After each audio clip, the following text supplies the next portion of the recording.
In Washington, the White House announced the dismissal of Susan Monarez, the director of the Centers for Disease Control and Prevention. This decision came after she refused to resign following a policy disagreement with Health and Human Services Secretary Robert F. Kennedy, Jr. The termination was confirmed late on August 27 by the White House.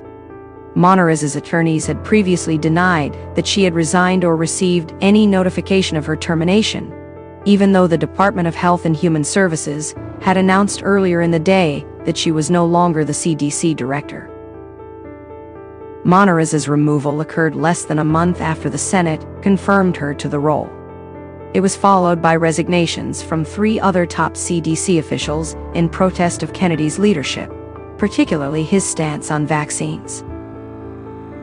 Monarez's attorneys, Marcus Aid and Ab Lowell, stated that Kennedy and HHS were using public health for political purposes, endangering millions of American lives.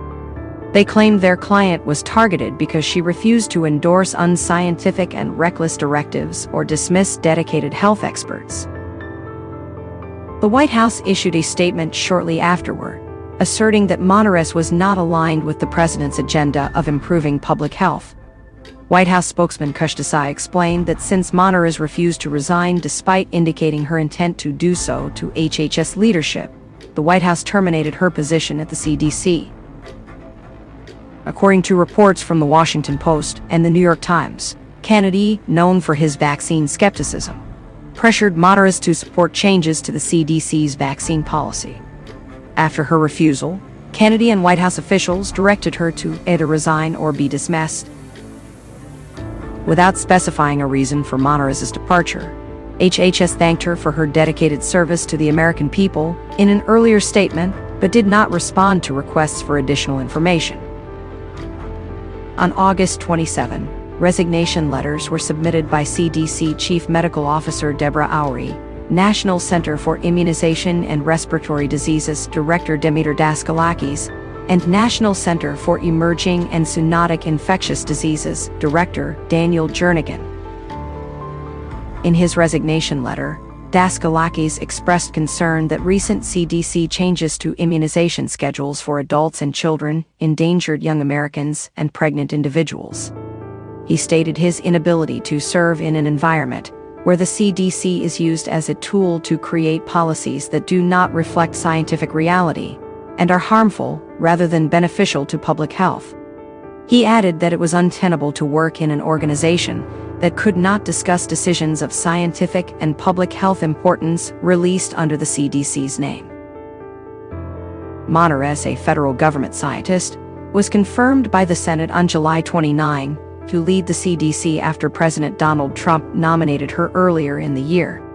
She was sworn in by Kennedy on July 31.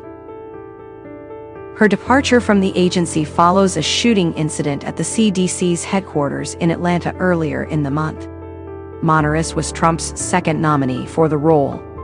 In March, Trump withdrew his nomination of former Republican Congressman and vaccine critic Dave Weldon, an ally of Kennedy, just hours before his scheduled confirmation hearing. Since becoming the top U.S. health official, Kennedy has targeted vaccine policy. In May, he withdrew a federal recommendation for COVID-19 vaccinations for pregnant women and healthy children. In June, he dismissed all members of the CDC's expert vaccine advisory panel, replacing them with selected advisors, including fellow anti-vaccine activists. Kennedy made major decisions on vaccines in the absence of a CDC director, while Monarez awaited confirmation and continued to do so afterward.